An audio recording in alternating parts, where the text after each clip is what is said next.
Good morning, everyone. How lovely to see your faces Morning. on this marginally sunny morning. Hi, Hugh. You can see some familiar faces there. Hello, Melody. So welcome, everybody, to this morning's Sustainability Speaker Series. I hope you're all well this morning. I'm delighted to be hosting this speaker series, which is going to be led by Sharon Jackson. So good morning to you, Sharon.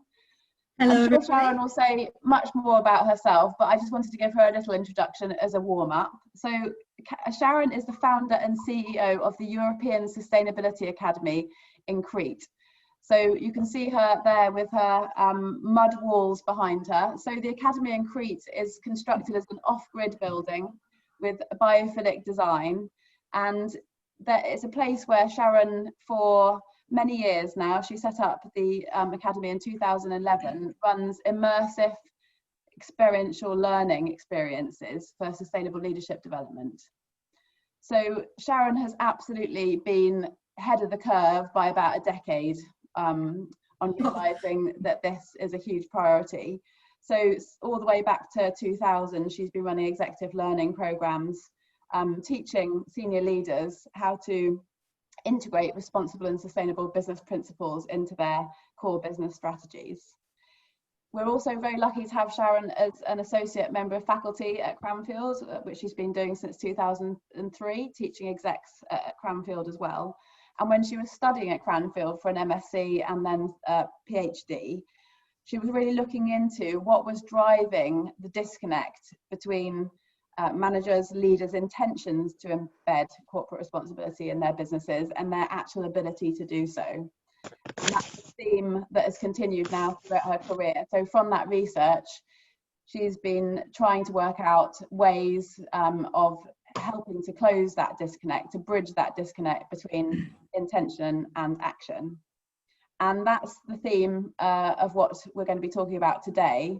And Sharon's going to draw on the experience of COVID to relate that disconnect between what we know, we kind of know in the back of our mind is going on, but we're not really paying attention to. And because we're not really paying attention to it, we're not acting. I also wanted to introduce you to another person this morning, so Namita Shetty, who is going to be our interviewer today. So the talk is going to take the form of an interview between Sharon and Namita. Namita is a lecturer at Cranfield School of Management in my team in the sustainability group, and her work is also very much about this idea of sense making, about how people adapt to changes in the external environment and make sense of them and act on them. And her focus is about how people respond to changes and how businesses respond to changes in legislation. So how today is going to work, how this session is going to work, is Sharon's going to talk for a little while, and then Namita is going to pick up with some interview questions. But at the same time, we'd love you to be posting your questions in the chat. Sharon will be keeping an eye on the questions, we'll be helping her do that, and she'll try and pick up on your questions in the interview section. And then the plan is, if we have time at the end, to have a bit more of a free-for-all, allow you to unmute yourself if you've still got questions that you feel haven't been covered in the rest of the presentation. So I hope that's all clear. And so I'll hand over to Sharon. Thank you, Sharon. Thank you, Rosina. Hello, everybody. Thank you so much for joining me here in Crete today. It's about 1 o'clock here. And so it's the middle of the morning for you people, probably, if you're in the UK. And I'd really appreciate you giving this time out of your day to come and join me here. Perhaps when we're allowed, you might come and join me in person at some point. So I'm here in Crete, and for those of you that don't know about the island of Crete, we are literally in the cradle of the Mediterranean and the Libyan Sea. And the reason I chose this place to build this academy, this off-grid earth, straw bale, wood and stone academy, is we're about 3 or 4 hours, maximum probably 4 hours, to the Middle East, parts of Northern Africa and the UK and Europe. So in terms of running a sustainable leadership centre, I didn't really want to then also encourage people to rack up their air miles for coming here. So it was a conscious decision for me to actually come here to Crete. Crete also has an extraordinary history ancient history, including the Minoan civilization that was completely wiped out by the Santorini volcano. It's one of the most seismically active areas of the world here, and the most beautiful, and also one of the most desperate in terms of what's happening in climate change. So we have a multitude of stories, if you like, for showing us about an ancient civilization in this amazing cradle of the Mediterranean and between Africa and Europe. And it's a bit of a canary in the coal mine, actually, because in islands like this, you feel what's going on every single day, a lot more than when I'm back at my home in Bedfordshire, frankly. And are we noticing it? Well, this is really my question. If we are noticing here that the crops are failing, that the beaches are disappearing because the sea is becoming higher every single year, are we doing anything about it? Now, Crete is a unique kind of place, a unique kind of governance, but I want to really, in the next 5 or 10 minutes, start the session by showing you how I ended up here and my journey around the world, actually, in noticing things over the last 20 years. Caroline, if I may ask you to pop up my slides. I'm going to start with a comment that I heard just this week. Isn't it amazing when you prepare for when you're preparing for an event like this and you kind of put things together, and often the best bits come in right at the last minute. So I want to start by talking about climate change is real and it's happening now. Seems sort of obvious, doesn't it, in many ways? But actually, I was communicating with someone on LinkedIn I've known for quite some years, someone really at the forefront of environmental activism and change. And we were actually talking about the TED series of climate change programs, the countdown series that's coming up. And hopefully, if we're allowed, we will actually host one of those events here at ESA in Crete. And she made this comment. She said, Sharon, she said, all these years working around climate change, and it was always theoretical, and now it's real. And honestly, you could have knocked me over, because I thought, well, it's always been real. And she was speaking, you know, truly from her head and heart. That was what she was saying. Suddenly it's become real because people are doing some things about it. So I thought I'd try and express, and I thought I'd look back actually at my journey, the last 20 years, which after leaving a corporate business, I started working in this field of training development, and I did fly around the world a lot, and I hold my hands up to that, but I don't anymore. So if you would mind showing us the next slide, please, Caroline.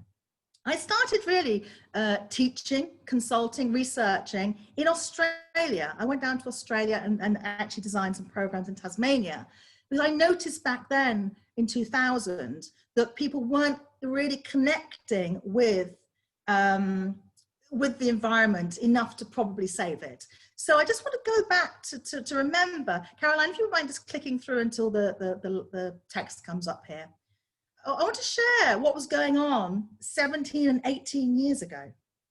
And I cannot believe that time's gone, frankly. So we knew that there were problems in Australia with water. This was one of the slides I found from one of my presentations.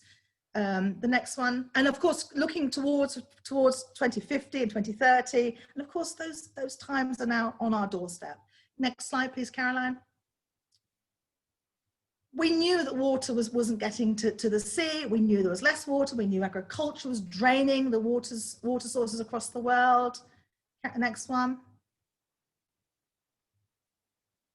We had hope back in 2000s. I remember in Sydney, very excited about the reporting coming from John Elkington's Triple Bottom Line. Reporting, social, environmental, and economic reporting was going to really guide the way for businesses to be part of the environmental solutions and to start to address some of the problems I just mentioned earlier on the previous slides. Next one, please, Caroline. Looked good, didn't it? It looked like there was going to be an increase in socially responsible investment products, very likely to increase. And so it has. I have to say, there's not all doom and gloom. It has, but nowhere, no way to the level that people like me were expecting. Because we know that's not happened, because all of the indicators back then in 2002 that we were looking at, the Millennium Goals at the time, have not been met. None of them have been met at all. And the idea of a 1.5 heated world is disappearing away from us because our trajectory is between 2 and 4 degrees increase. And on an island like this, at 2 degrees increase, we lose our beaches. It's as serious as that. Next one, please, Caroline. So if you just click through to the end of here, please, Caroline, to the red line. So we were very excited in the early 2000s. People like me thought, great, business is going to engage in solving the environmental climate change problems that we could see. This wasn't not known to us. It wasn't something that wasn't predicted. We have known this for at least 20 years. And next one, please, Caroline, just to the end, sorry. And I was very encouraged when people like this, the VP of the World Bank, are saying, right, this is where we're going. We're going to get business involved in solving some of the biggest problems in the world environmentally. I was very enthusiastic, but as we say here in Greece, Allah. The next one, please, Caroline. And go the way through until the Anita's name. This was what Anita Roddick, for any of you that know Anita Roddick from The Body Shop, this is what she said back in 2004. We shifted from this idea, this concept, the triple bottom line, which I fell in love with straight away. It gave me a model and an anchor for me to do my work. The triple bottom line shifted very quickly to corporate social responsibility. And with that came marketing and branding. Anita Roddick was a fine brander and marketer, absolutely fine. And that's actually fine in one level. But marketing, and remember I'm talking about why possibly aren't we enacting our intentions, marketing and branding is far more interesting, far more alluring than science.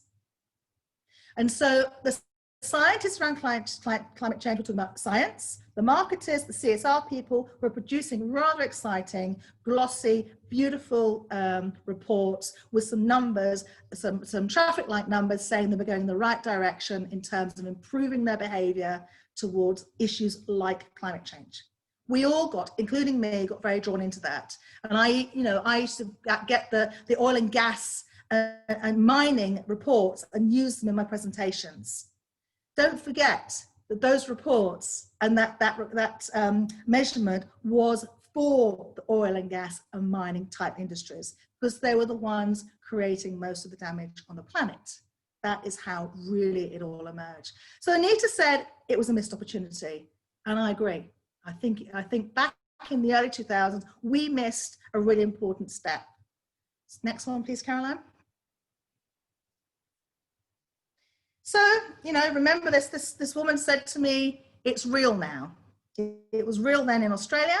And when I got my license to be a paraglider in France, in Chamonix, around this beautiful area of Mont Blanc, we literally watched that glacier retreat. This was 2002, 2003. We watched it retreat. And when you do something like paragliding, you have to be in touch with the mountains. You have to know what the wind's doing. You have to watch the clouds. You have to watch the birds that are squalling around you, because they can knock you out of the sky. And you have to do all these things, because if you don't, you might die. As easy as that. So you pay attention to your environment, so you end up with a nice landing. And this is where I learned to paraglide. And it's the same with people who scuba dive and generally dive. They are really aware of their environment, because if you're not, you will perish. And that to me is what we've missed here. And I'd love to hear people's thoughts about this in discussion. We have not noticed how connected we are with our natural environment and how it's that which sustains us and keeps us alive. That, I think, is a really important missed opportunity. Next one, please, Caroline. And so I was perplexed by all this.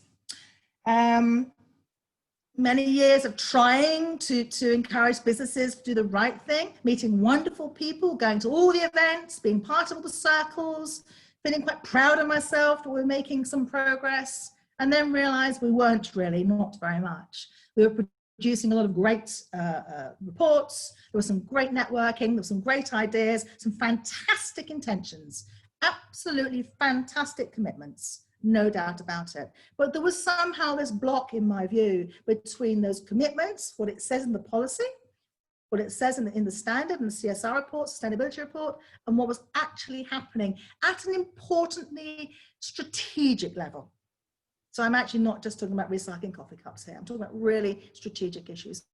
So I took myself off to the Arctic Circle in 2007 because I wanted to understand more about climate change. I wanted to understand, is it a real problem? You know, should I be worried? Can we do anything? What's going on? I wanted to understand. And for you, any of you there with hawk eyes, you'll see that I'm holding there a Cranfield University mug, which is now living there at the Churchill Northern Studies Centre in Manitoba, because we were asked to take one of our university mugs with us. Now this for me was the trigger for building this place, ESA in Crete, 2007, because it shocked the hell out of me. Next one, please, Caroline. Can't talk about the Arctic Circle without talking about polar bears. And sadly, at one point, we were told not to talk about polar bears because no one cares about the polar bears. Really? How on earth did we get to that? So what happened in the Arctic Circle, the Northern Studies Centre in Manitoba? 3 things hit me. One, we are supposed to be going into an ice age. The position of the Earth, the sunspots, solar flares, all those things, we're supposed to be getting colder. Very, very clear. Secondly, methane, CH4. Every one of the climate change scientists said, I have no idea why you guys keep talking about carbon. The methane is going to get us. Why aren't you talking about CH4? And the answer is because natural gas is heralded as a transition fuel. That will be very controversial for some people to hear, but the fact is methane is a highly more potent greenhouse gas than carbon. And it's not being seen in the discussions about climate change, not enough. More recently, there are methane budgets to be discussed, but it's kind of too late. Natural gas could have been a transition fuel when I was there in the Arctic Circle 13 years ago. We've missed that opportunity. These things really hit me, but the really big one is the next slide, please, Caroline, was dendrochronology. So part of the research we were doing was looking at the trees in the tundra and seeing how climate change had impacted on them, what was going on there. So we were taking tree cores, here we are. And every one of the tree core samples we took showed from 1991, you can see we've marked up the rings there, a volcano, Mount Pinatubo, erupting in Indonesia. So we're up in Canada, right at the top of the planet, and a volcano in Indonesia erupting impacted all of these trees, every single one. For me, that was the final straw in that I have to do something. I really need to take action. I can no longer be an innocent bystander and watching the world burn. It was as easy as that for me. So I put my life savings pretty much into building this place here. So people could feel what I felt there in the Arctic Circle. Next one, please. Thank you, Alina. You wouldn't believe I'm a paraglider really, but I am, or was. So polar bears weren't allowed to be talked about because they were called wildlife porn. It was environmental porn. People got bored of hearing about the plight of the polar bears. Well, now let's come up to 2020. These little birds, I can tell you, I'm looking out of the window here. 3 of those types are here pecking around in the little water bowls we put out and looking for insects right outside my window now. Swallows here in Crete congregate, and it's so beautiful to see these swallows congregating, and then they just go, they leave in mass. So how heartbroken was I to see just a few days ago this? Thousands of birds are falling out of the sky. And these are birds that you may all be familiar with. They're falling out of the sky because they're exhausted. They can't settle in trees and sanctuaries that they're used to. They're exhausted and they're dropping dead. Tragic, and that's now, and that's not polar bears. Next one, please, Caroline. So I mentioned the swallows. We're here in Crete. Every year, to try and find out what people feel about climate change, what they notice, we take bamboo bicycles across the whole of the island. And this is actually last year. Sadly, this year we've not been allowed to do it because of the virus. This is last year at the far eastern point of Crete in a place called Vai. And we go to schools, we go and talk to businesses, we go and talk to municipalities, we go to wherever you can imagine. We have public meetings, we show some videos, we talk to kids about plastic, we ask people about climate change. Of course, the Cretans can see the climate change. It's their island. It's like me being a paraglider in the Alps. They watch and they notice absolutely everything. But what was interesting, both times we've done this now, is that people say, but the government don't do anything. The leaders don't do anything. The politicians don't do anything. So we say, what can you do? What do you want to do locally? There must be something, and try and give them that concept of don't leave it to someone else. If you value your island now, you don't want to see it sink, at some level, at some community level, you can do some things, and it empowers you and it helps you not to feel despondent about the whole thing. And this has been an amazing experience. And in fact, just as a by comment, that is the far east point of Crete, where right now there is a real life game of battleship going on. There is everyone's battleships up there, F-16s flying over. For what? For an argument about exploration for hydrocarbons, for oil and gas. That's happening today. So let's talk about that in congruence a little bit later on. Next slide, please, Caroline. So things are happening.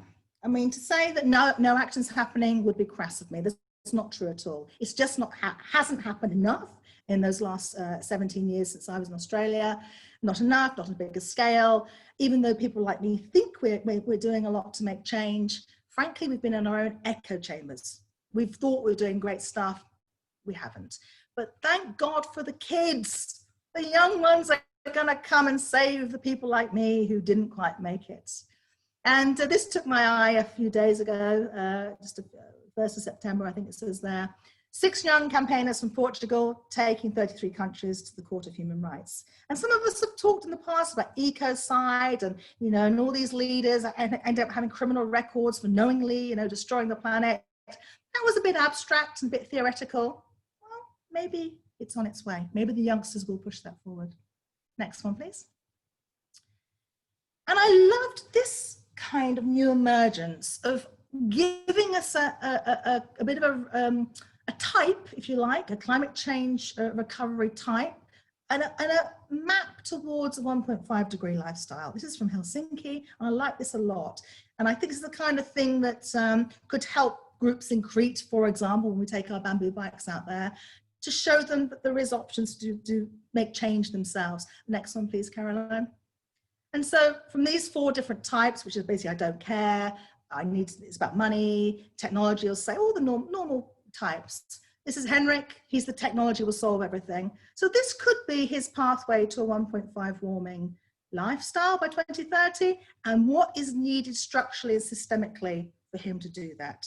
This appealed to me a lot. I think it's very simple and could be quite a nice a sense-making guide to show people that you can take action from your intentions. Next one, please. And then this happened. Oh, didn't it happen? Next one, please. And I've just got a couple of slides before we go over to the more interview and discussion base. This made me laugh, actually. The whole article made me laugh. And I'm sorry, maybe I shouldn't laugh about COVID at all, but I'm someone who relies on humor quite a lot to get through life, quite frankly.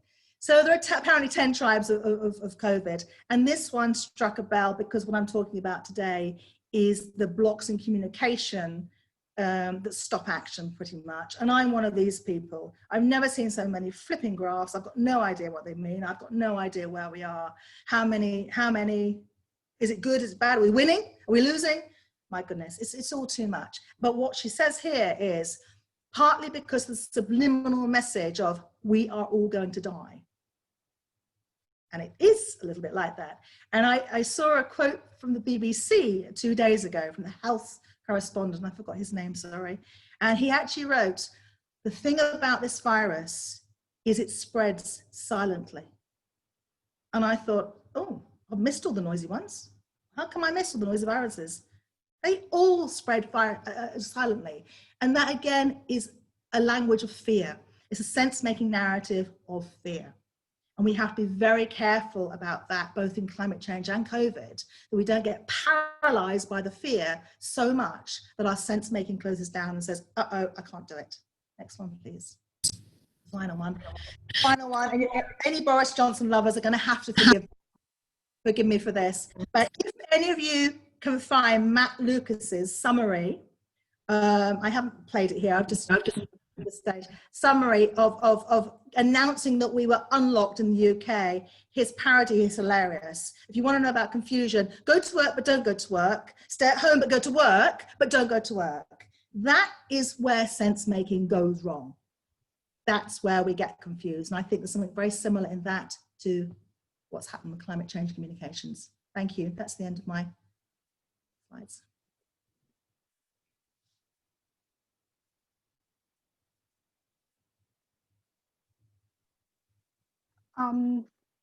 Okay, so I'm just going to talk about some of the themes that have come through the chat,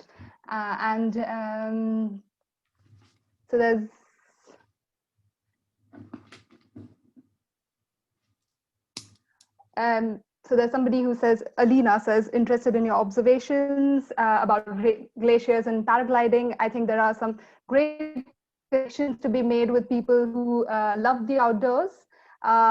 For a lay audience, getting one or two degrees warmer could just mean some nice sunny weather in the summer. Getting people excited about keeping current seasons, snow and embracing winter is one important part of winning people over.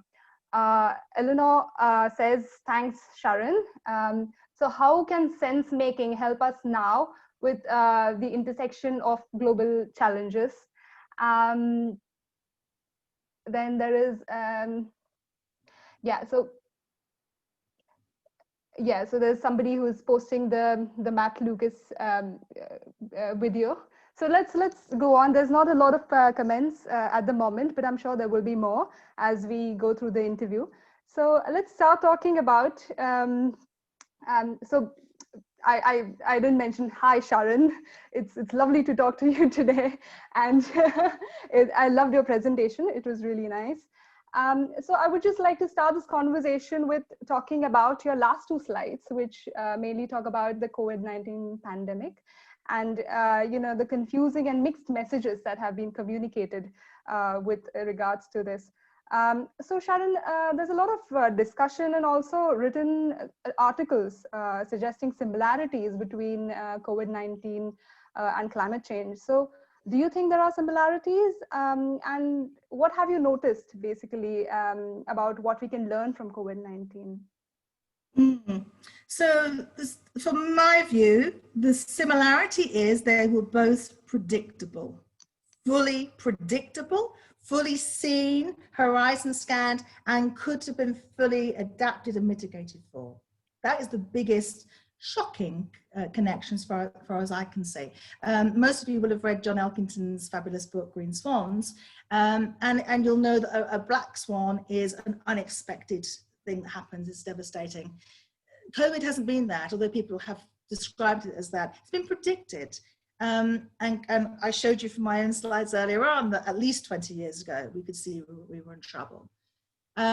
So that's a big connection, I think. And I think, as I tried to point out, the way that that's been communicated, the predictions are there, the actions could have been put in place a long time ago. Natural gas as a transition fuel would have worked perfectly 15 years ago. As long as we were investing in the green alternatives and the socially responsible investment financing, I pointed out at the beginning, really made a big commitment to that, to committing to innovation. We could have done all those things, but somehow we didn't. There was a block of sense making, and I think where there is a similarity now is it's a generational shift. So like me and older than me, other people were struggling back 20 years ago, how are we going to deal with these big problems? Because we had a narrative of the way we did things back then. I would think nothing of hopping on a flight and going to Shanghai, God knows how many times a year, or Sydney. Did it knowing that air travel contributed to climate change. I wouldn't do it now. I would never ever take a long haul flight now. It's taking me a big shift. But there's an intergenerational challenge between how young people are talking about things like COVID and climate change, and how people like me see them, make sense of these things. So there's some similarities in all that. Where I think there is a mistake, and we must be careful not to fall down this hole, is that COVID will save us from climate change, because suddenly we are all reconnected with the rivers, and that is not happening. The actual emissions, I think this year will be 8% less. That's nothing. Okay. It's tiny. People say, oh, look, all the emissions are down because of COVID. 8% is nothing. It's still 92%. Too much. So I think we'll be very careful if people think this is going to help us through. And of course, waste and the plastic is another huge issue, of course. So it can, however, be a narrow opportunity to really leapfrog. And again, the young people are doing this. They're leaps and bounds ahead of people like me. And the innovation that I see from young Greek startups here is absolutely fantastic. They just need sponsoring, they need money, they need good mentoring, they need investment, and they've got the solutions. And Cranfield, my goodness, Cranfield has lots of solutions at its fingertips to some of these problems. It just needs a really big investment push into that. So there's a window of opportunity, and of course, the decrease in use of oil has given that window of opportunity towards what is described by BP as the approach to oil, 10 years, at least a decade earlier than we thought. So there are some things going on there. There's some parallels there, but I think we're very careful not to think this is it, because it's not. So do you think, Sharon, that the complex and sometimes contradictory and competing information that you receive, sort of reduces information processing ability for people like myself? And I mean, if you could share a bit about your work in the area of incongruent communication and how it can, block action, it could be a blocker to action. I think that'd be nice. It seems like an important phenomenon to understand. Well, yes, everything's contradictory, isn't it? I mean, I scan the newspapers and I'll see one comment 1 minute and then half an hour later it's a completely different comment. I mean, what we have to learn in this phase of blocking out that noise. There is so much noise and nonsense, literally nonsense going on, that we have to train ourselves to completely ignore all that and look at what is salient and true and what is scientifically backed up. I agree, science matters, but the way that science is presented doesn't reach a lot of people. It probably didn't even reach me before I went to the circle. I had to see it, I had to feel it to understand. So it's too academic. The conversations about climate change were too academic, too aloof, frankly, a little bit too exclusive. Whereas the innovators and disruptors were the people who should have really been engaged in that conversation. They're coming now, but they were a little bit left out back there. So with COVID, the disconnected communications in COVID, oh my goodness, that would be another week's worth of seminars, wouldn't it? But in Greece, I can tell you one example. Actually, the Prime Minister here in Greece, Mr. Takis, did very well, very clear on the lockdown, very early on, heralded for being a great leader, which is quite rare here in Greece, I'll be honest, frankly. We haven't had much of that in the last 10 years. So I was happy to back him, and he's Cretan as well, so that's not bad. But very clear, very statesmanship for Greece. About COVID, about protecting the people here, and about protecting tourism. And the following week, bearing in mind that we're losing our beaches and the crops are failing, and we're having wildfires and the worst floods and hurricanes you can imagine. The following week, he announces all the licenses for exploration for oil, just south of Crete here. These things don't go together. You don't protect your tourism through COVID arrangements and then still give Crete away to oil exploration and increase the problems here, environmental problems. Those two stories don't go together anymore. And the disconnection around the sense-making narratives are time sensitive and they are place sensitive. I found that in my studies actually back at Cranfield And by the way, I haven't finished my PhD, Hugh, sorry, yeah, not yet. Thank you for getting me nearly there, but I will get there one day.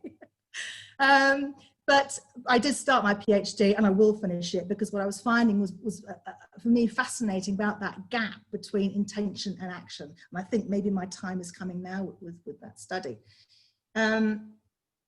So why those things happen, why those disconnects happen, that's the point I'm trying to understand. And mostly it's about disconnecting and just putting aside things that are too hard. They're in the too hard basket. I can't cope with that. I don't know how to do it.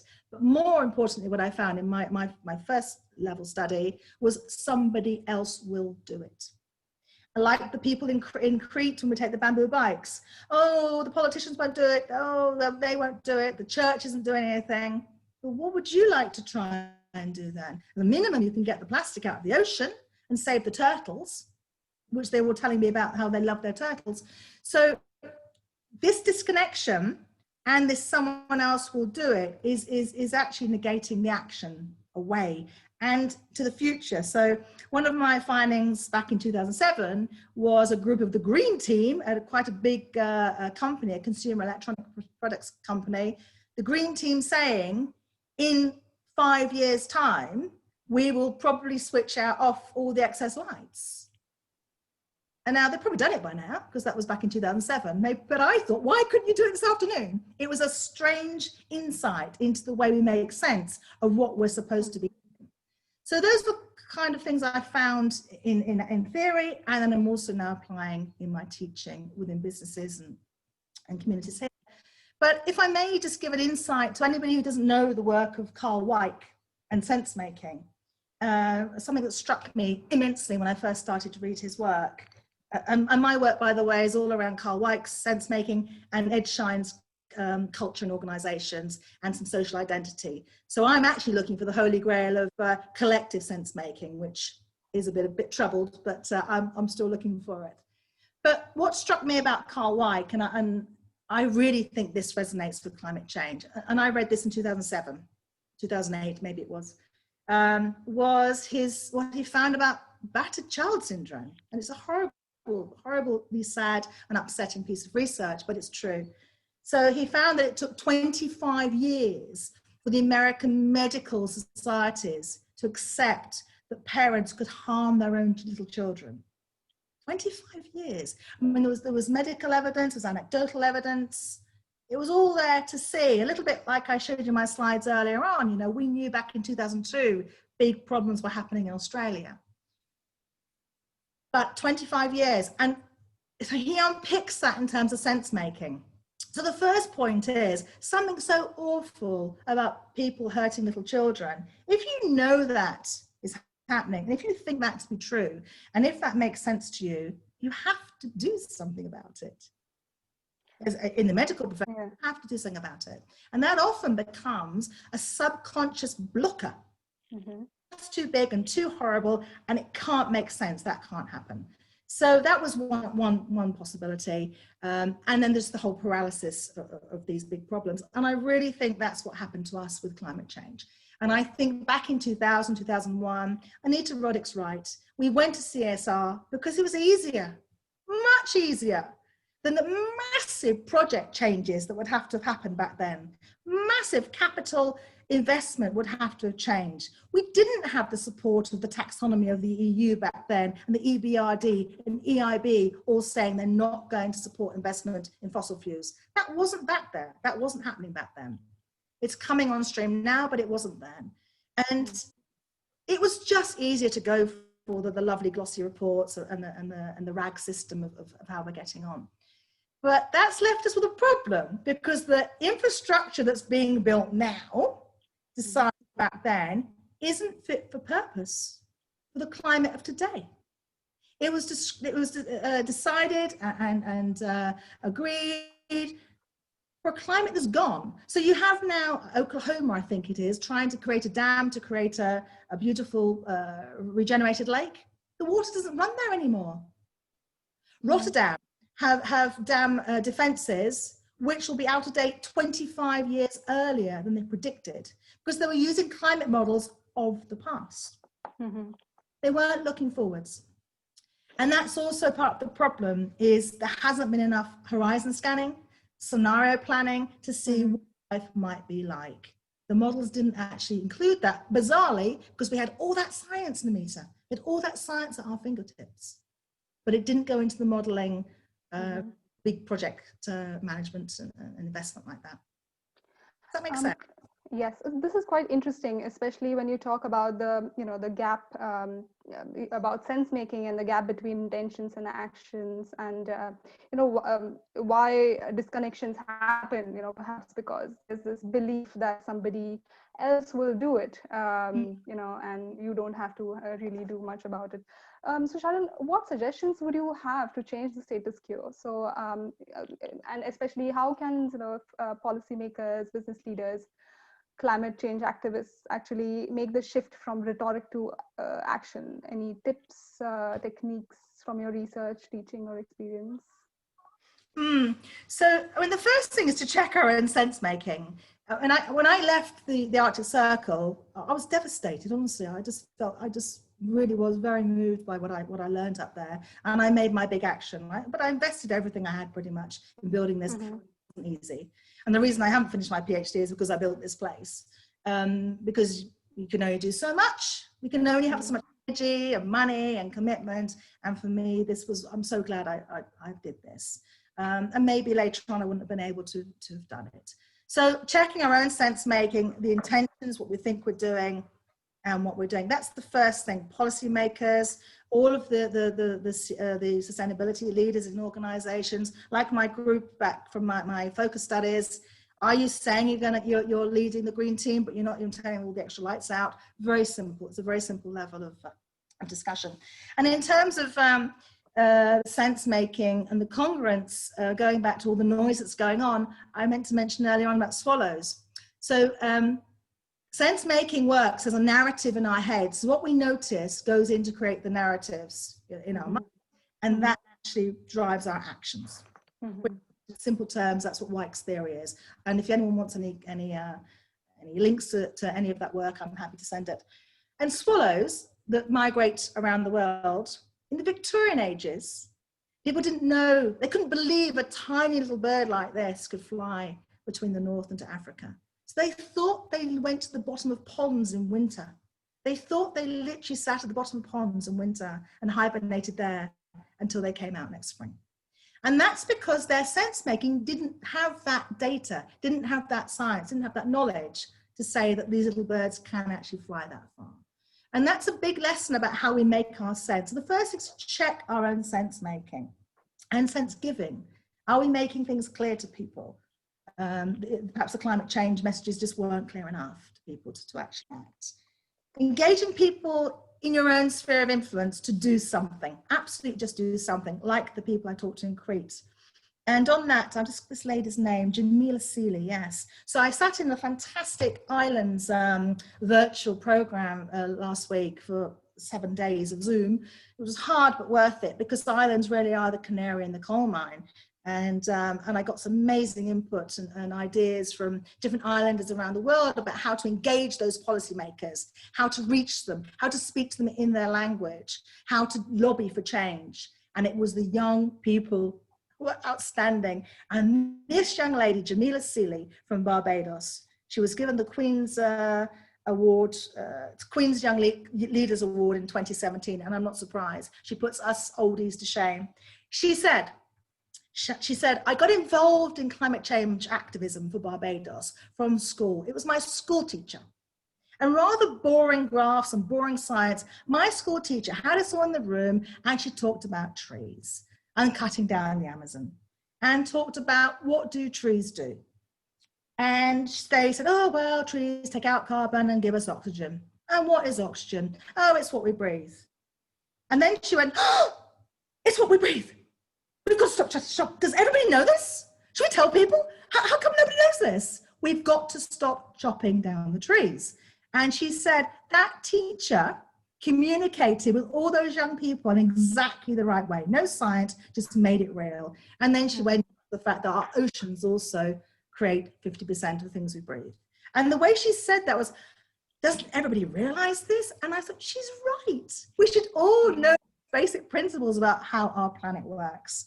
And that is another thing we need to do, is get to those policymakers, people in business, and see how they are communicating these intentions to the people across the company, and find out where the blocks are and trying to unblock them. And I think, largely, Namita, I think it's about human beings having human being conversations more than statistics.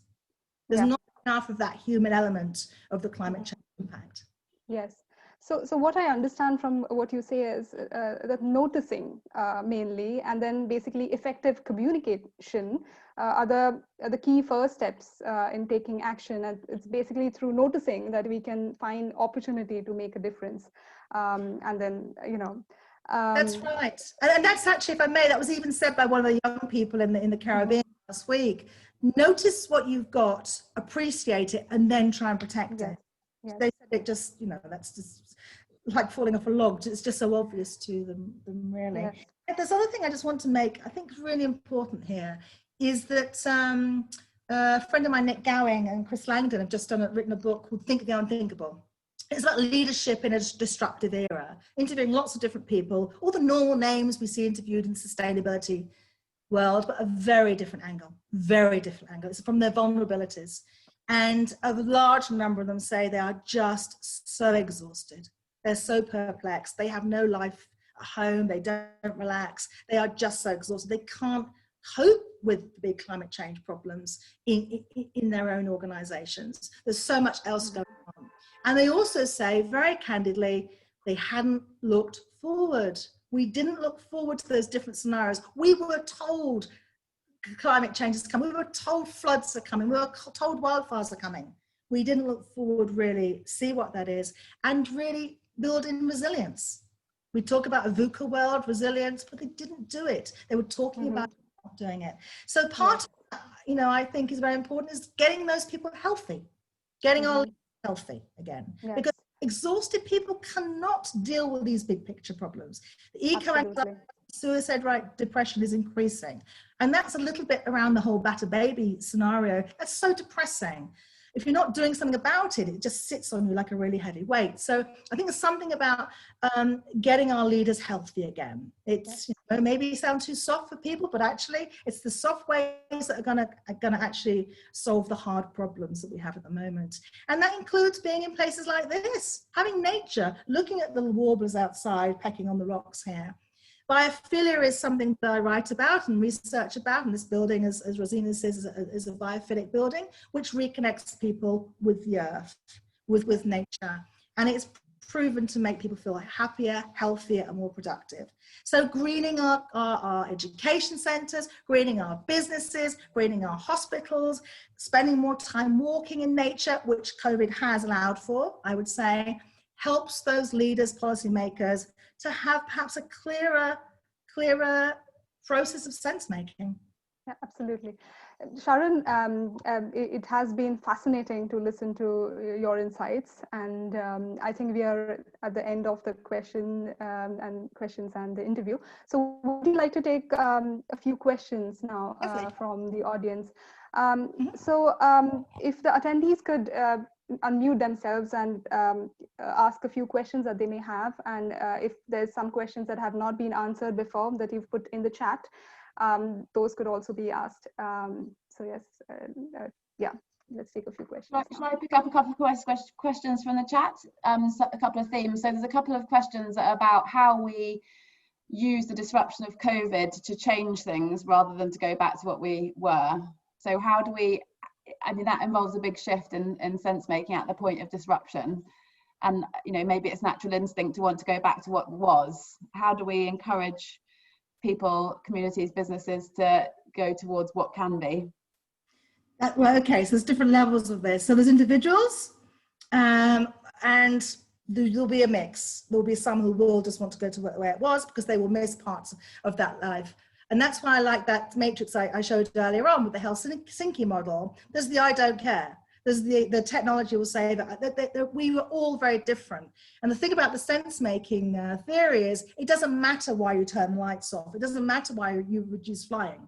The carefully scripted reasons and the beautiful branded messages don't matter. It's the act that matters. So how can we keep the disruption going? Well, that is in the community groups and the networks, and for people to try and persuade one another in that kind of collective sense making that I've always tried to aim for. And so when people come here, it's not surprising they start to feel a similar way, because the experience is very much shared. So sharing those experiences, walking by the stream, smelling the grass, counting the hedgehogs or whatever it might be, looking at the birds as I am here, that can be one way.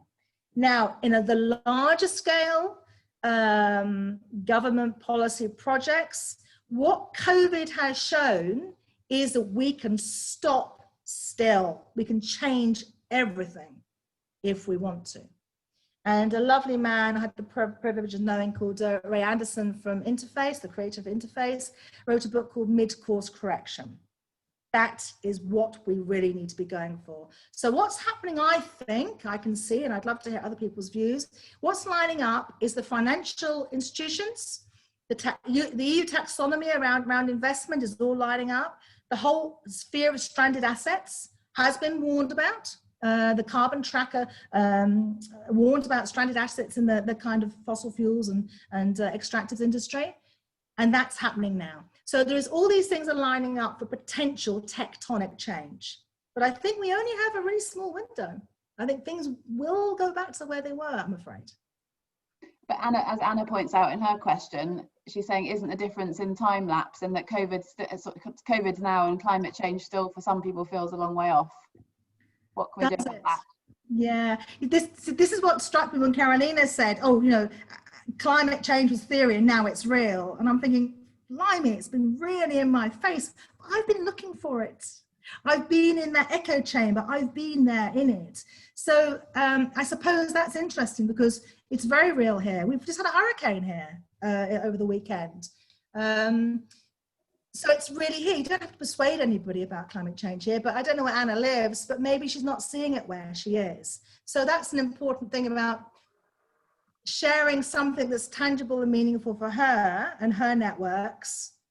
And that horizon scanning, I suppose, what kind of life do you want in 2020? How is it likely to look in the part of the world where you live?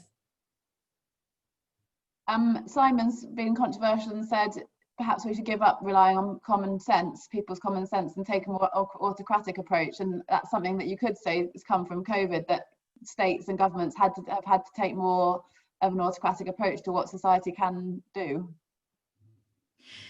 Yes, well, I've spent most of my life using carrots, not sticks, because I felt that was the way to encourage people.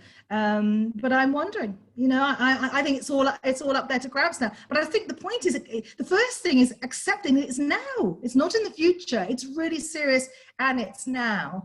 And listening and noticing that is the first point. Autocratic, yes. Well, different governments have behaved in different ways. I think it started off quite well. They were quite clear when they locked us down. Unlocking us has not been quite so easy. And of course, they've lost trust. Most leaders lost trust in this. So they're good delivery at the beginning. Is a little lost now. So I don't know, can we trust the autocrats? I'm not so sure. I'll just take one more question off the chat and then I'll open it up to the floor. Jim wants to know, why didn't the message about climate change get through? Was it a failure of scientists to communicate, or fake news, or failure of governance? Well, a bit of both. I mean, the oil and gas industry, I mean, there's a wonderful paper called Digging Their Own Graves, Oil and Gas Industry Digging Their Own Graves, by one of my previous colleagues from Cranfield, Kenneth Ameshi. It's fantastic. It picks out all the language, the weasel words and language. It's very similar to the tobacco industry. It's very similar to the tobacco industry telling you cigarettes will relax you and are good for your health. So that was very prevalent. That's there, out there. The research is there. And of course they did. They were protecting their industry. I don't actually believe every person in the oil and gas and mining industry is a bad person. I don't believe that. But they were protecting their industry. And they had a narrative and a behavior pattern that is of the past. It's something that's gone. It's a gone pattern. Which is why I'm saying that the Prime Minister here was talking about today's language, very engaging, a new leader, but also allowing licenses for oil and gas. We're clashing, we're colliding with a time before climate change impacts now, and a time that's got to take us forward. That's why it hasn't landed. And is it the scientists' fault? Scientists speak like scientists. That's all there is to it. That's how they speak. So they tried their best. And the guys I was with up in Churchill, Manitoba, were fantastic. Peter Kershaw, his team from Alberta, was so frustrated about us not getting it. They couldn't understand why it didn't land. They couldn't understand why we didn't get it. So I'm conscious we haven't picked up all the questions from the chat. So if there's a question that you feel hasn't been answered, please feel free to unmute yourself and ask Sharon what you want to ask her. I've got a question. Hi, Sharon. Hi. So we've got Hugh, and then I think we've got Lashmikant. Is that right? Lakshmikant, yes. Hugh and then Lashmikant then. This is much too big a question. If you look at the kind of parallel issue of social justice, the big shifts, you might contend, if you look back over the centuries, have come after wars, which were a sufficiently big disruptor. If you look at, changes in the United Kingdom, for example, the big change in towards better social justice after the Second World War. So no one would wish wars on the world, but just taking a sort of perspective in centuries, I do wonder whether it could be only major wars that could be sufficiently disruptive to the world and the way we move that things change on the climate. Major wars. Yeah. I mean, we're all speaking from different places, and I mean, much is going on in this region. We have got thousands and thousands of displaced people here in Greece from Syria. There are wars on our doorsteps here, and they probably won't go to war, but it's getting quite unpleasant between Greece and Turkey right now. And where I live, near Suda Bay, the NATO base is every day sending F-16 bombers. It feels full intense that we're revving up to an unpleasant thing here, but it probably won't happen. It's saber rattling. And you're talking about big war here, and I'm not quite sure what to say about that, but there are wars going on. And Hugh, it's a headline today, and tomorrow it's kind of forgotten. This capacity for us to forget the really awful things is quite worrying. I think I've noticed that's happening. So certainly. Maybe you're right. And of course, I'm not advocating it. I'm just looking at. I know. Yeah. Okay, so we've got a question from Lashmikant. Yeah, Sharon. You spoke about COVID providing opportunities of course correction, but then simultaneously, we are reading news about these flights to nowhere, and that's completely senseless to me. These Singapore Airlines, Qantas Airlines, Air India, they are just just flying people around and then landing into the same place. Makes no sense. So it seems like that these people are not ready to learn, and I don't see that what is the solution to this kind of attitude.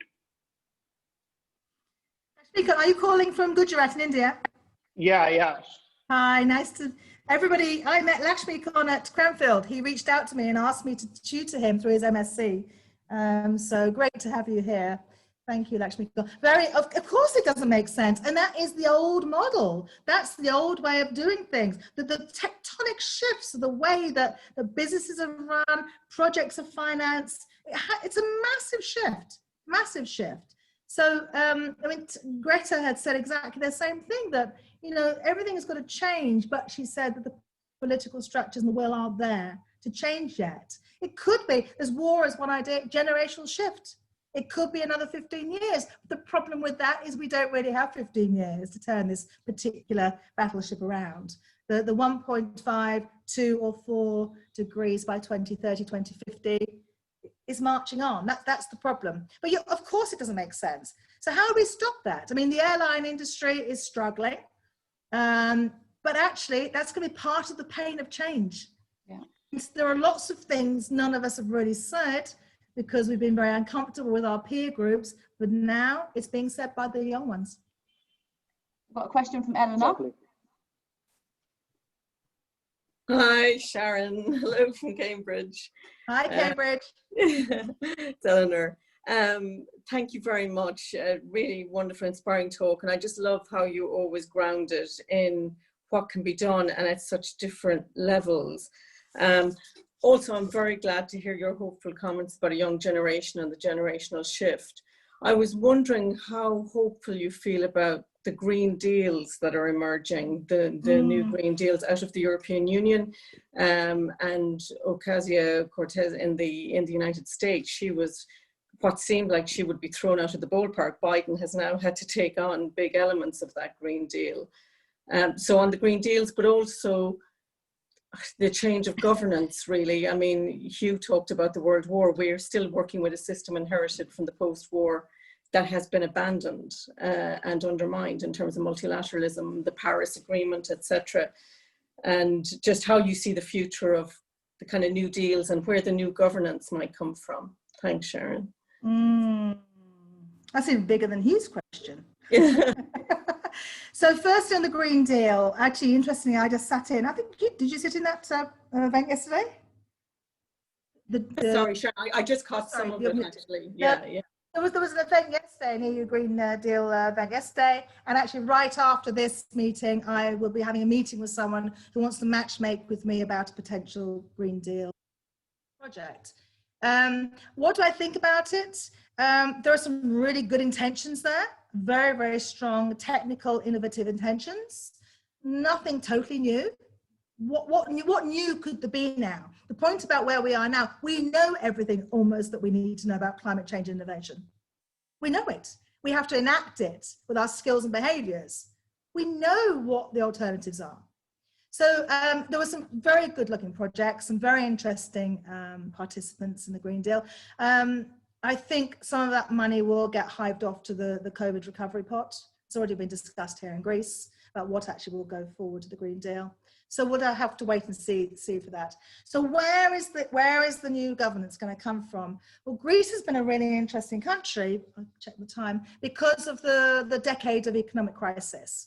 So what happened, there was lots of pockets of local governance emerging, trading, bartering, alternative currencies. And in fact, here at ESA, we hosted quite a few of those new democratic model events.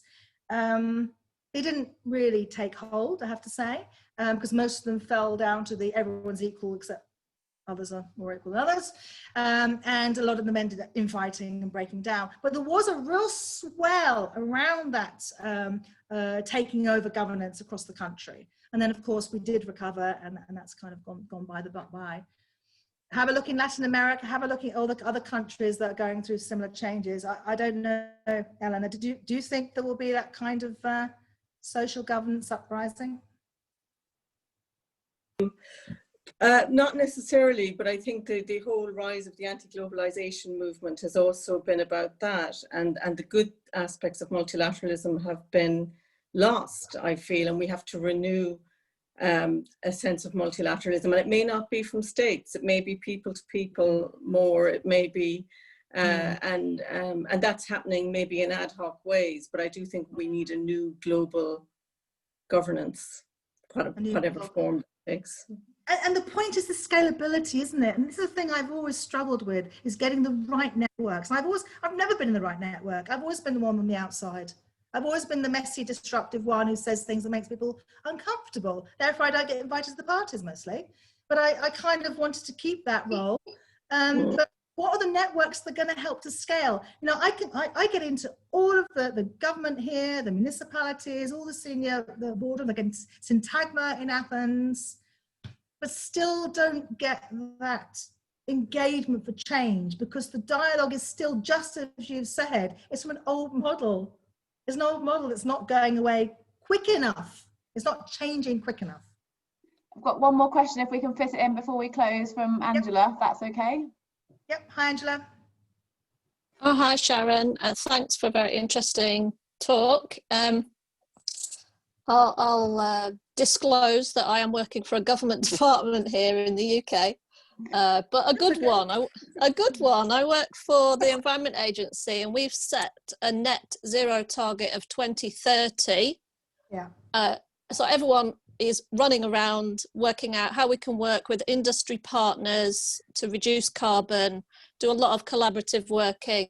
That's all great, you know, but I've been, you know, I've worked in NGOs, I've worked in the private sector, and I've just been trying to reflect on why we haven't made as big a shift as we need to. And I wondered whether what your thoughts were about the kind of tone of the threat of climate change. We have a lot of information about the damage that's going on and the threat, versus the communications that focus on lots of positive innovations that are going on, the communications around the link between the economy and green finance, you know, the green, like, basically it's the sort of positive messaging that I've noticed brings people together because they feel good about working on it, and it connects back to how you feel. Do you feel that you can possibly do anything about this? When it's more positive, people tend to gather around it. Yes. What's your thinking about that? A couple of things there. So first of all, yes, and I built this place and it's beautiful. It's relaxing, it's beautiful, it's luxurious, and it's made of earth. And I wanted to show that that these lovely places can be a place for meeting and feeling good about sustainability. So that was kind of the thinking that I had. So just go back to what you said about your work. Yes, you're doing fantastic work. And it's a little bit like the green team I was interviewing for my master's degree. They're great green ambassadors like you, running around doing all the work. But elsewhere in the corporation, the congruence wasn't quite so clear. And I found that incongruence actually affected the behaviours all the way through the corporation. So in your case, of course I follow all the news about what the UK government's doing, but announcements will come out like that: zero carbon by 2030, and then an envoy will be sent from London to Sydney to do a deal on beef or lamb. Yeah, don't go together. I know. So this is the clashing of we want to be zero, we want to do the right things because we know it's hip to do and we should be doing it, but we're also going to go and set up deals across the other side of the world. Those two things don't work anymore, like here with the Prime Minister protecting tourism and then dig for more oil. And that is the problem. So how, again, scaling up? So the work I did with my people in the consumer electronics industry is I helped them with their sense giving to scale up to the boards, scale up to the leaders, and try and work on that congruence. And we did make some headway. And when you use some of these sense-making techniques, which I don't have time to talk about today, but happy to talk to people offline, you can actually trigger people's anchoring of sense-making so they can realize, yeah, I can switch the lights off today. I don't have to wait for 5 years. There are ways to do that. Yeah, there are ways to do that. So maybe that's the way that you and your team could go about that, Angela. And the other final thing is about this innovation. It's the young people. The young people, the young students, the ideas of innovation are spectacular. They need to get that funding lined up. Which again goes back to the Green Deal potentially. Not sure it's going to hit those people. I don't think it's going to be designed for that, but we can hope. Did I answer all your points? Sorry, I'm not sure if I... So yeah, thank you. Sorry to close things down, because I know this has been a very engaged and wonderful discussion, but I know people have got other things they need to get off for.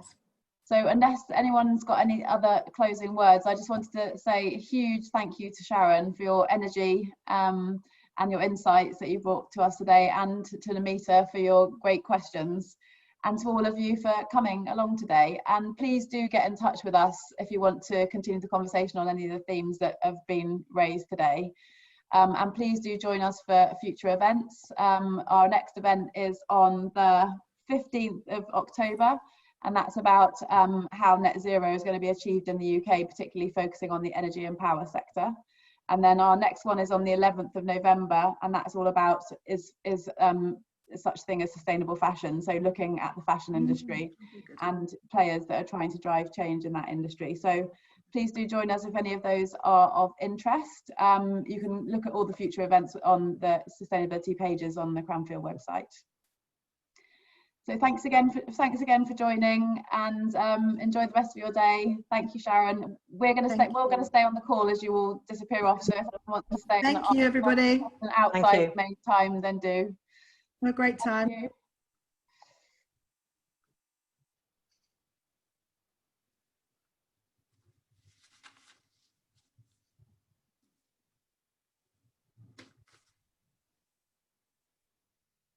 Thank you, Sharon. You're welcome. Wonderful. It's so nice to feel almost there with you. Oh, good. The way you sort of talk about what's around you, and you can see the birds, and it does really bring it home. Thank you. I just love it. I love it here. It's just it's a sanctuary, and I love it when people like Lakshmi come from India. He's been here, and he just loves it too. And there's a couple of people still on the call. If there's anyone there that wants to ask a question still. Oh no, they've gone. They've gone. It's just us and Hugh. It says 9 people there. Oh, my number says 9. Oh yes, there are a couple of people. Put them in the waiting room. Teresa and but I can bring them back if you want me to. Apart from Hugh, if they want to Hugh's ask still a there. question. Yep, let's Shall I bring them back. If they want to, yeah, I'm happy to ask. I've got them back. Teresa, Martin and Teresa, do you still have a question you wanted to ask? And Anna? Maybe they're not really here. Oh, they might. Yes, they might not really be here. You're on mute. Unless they were in the waiting room for the last half hour. Hope not. Oh, they haven't been here. No, they weren't. No, we were keeping an good. eye on it, I think. Nice to see you, Hugh. How are you doing? I am well, thank you, and thank you so much. And I apologise